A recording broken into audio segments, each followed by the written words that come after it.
how to create our TikTok account. So hello guys, welcome back to this quick tutorial video.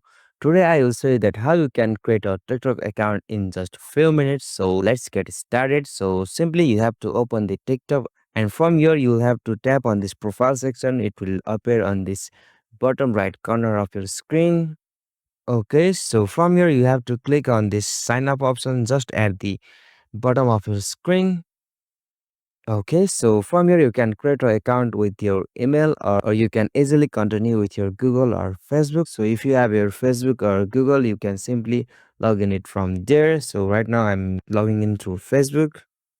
So I have to click on this option continue. Okay, so now I have to set the birth date. So simply I'm selecting this random birth date here.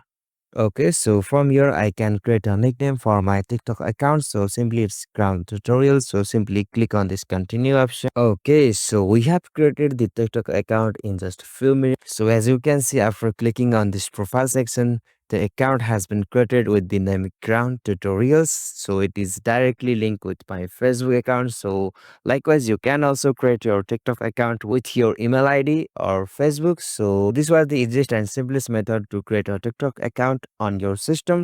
So hope this video was helpful to you. Please don't forget to give a big thumbs up to this video and subscribe to our YouTube channel for more short tutorial like this. Thank you for watching this video. Have a nice day.